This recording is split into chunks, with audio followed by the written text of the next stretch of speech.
மக்கள் எல்லாருக்குமே ரொம்ப பெரிய வணக்கங்க. அது இன்னைக்கு நம்ம அண்ணாமலை அவர்கள் ஒரு புதிதாக ஒரு கட்சி ஆரம்பிக்கிறேன்னு சொல்லியிருக்காரு. அந்த புதிதா ஒரு கட்சி ஆரம்பிக்கிறாரு. இப்ப பிஜேபி என்னாச்சு? திரும்பவும் பிஜேபி கூடயே கூட்டணி வைப்பாரா? இதுல இருக்கக்கூடிய என்னென்ன பிரச்சனைகள்லாம் இருக்கு? இணையதள பக்கத்த ஆரம்பிச்சிருக்காரு. அது எந்த அளவுக்கு வெற்றி பெற்றிருக்கு? இவர் விஜயை போல திகழ்வாரா? அப்படின்னு சொல்லிட்டு இந்த காணொளியில நம்ம தெளிவா பார்க்க போறோம். எல்லாரும் வாங்க இந்த வீடியோக்குள்ளார போலாம்.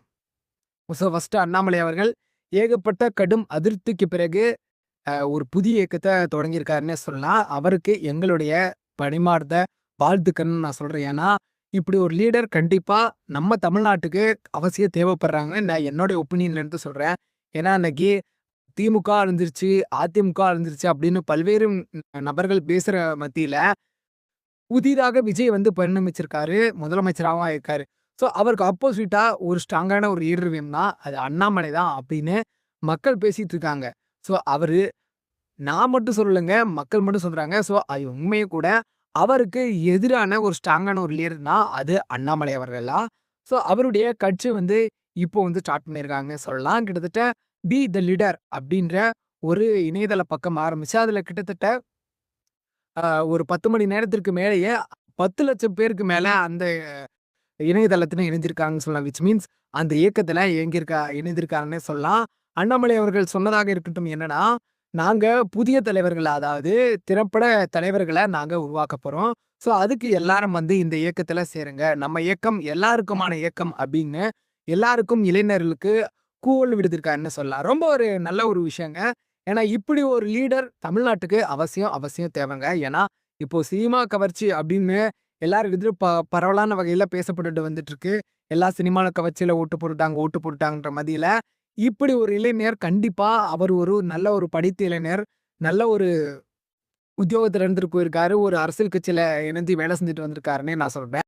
ஸோ அப்படி இருக்கிற வகையில நம்ம அண்ணாமலை அவர்கள் அதற்கு பொருத்தமானவங்க தான் நான் சொல்லுவேன். ஏன்னா, இன்னும் அவர் வந்து மக்கள் சப்போர்ட்டே இல்லன்னு நெனச்சுட்டு இருக்காங்கன்னு நெறைய இன்னும் விஜய் போலவே நெனச்சுட்டு இருக்காங்க. ஆனா, விஜய் எல்லா தடைகளையும் தகர்த்தெறிஞ்சு எப்படி முதலமைச்சர் ஆனோ, அதுக்கு ஈக்குவலா இவர் வந்து வருவாருன்றதுல எந்த ஒரு சந்தேகமுமே இல்ல.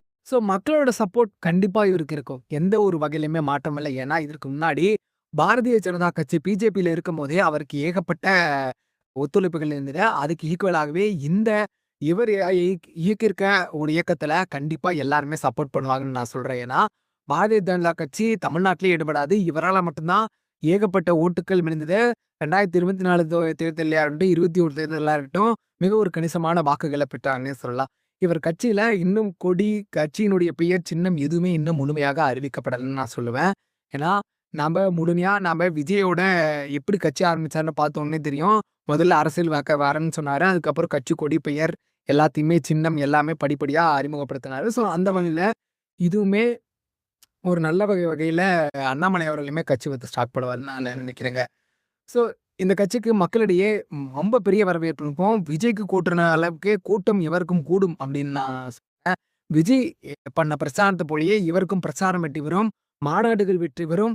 தேர்தல்ல எப்படி வெற்றி பெறுவாரு அப்படின்றது காத்திருந்து தான் மக்கள் பார்க்கணும். ஏன்னா, அ நம்ம 2026 சட்டமன்ற தேர்தல்ல அவங்க வெற்றி பெறுவாங்க, இவங்க வெற்றி பெறுவாங்கன்னு சொல்லிட்டு, கடைசியில நம்ம விஜயே வெற்றி பெற்றுட்டாரு. அந்த வகையில நமக்கு நம்ம அண்ணாமலைக்கு எந்த வகை ஒரு ஆதரவு இருக்கும் அப்படின்னு வரக்கூடிய சட்டமன்ற தேர்தல்களா இருக்கட்டும், பெரிய பெரிய தேர்தல்கள்ல சந்திச்சு அவரு எப்படி அவர் வெற்றி வாகை சூட போறாரு அப்படின்னு நம்ம கற்கூடையில பார்க்க போறோம்.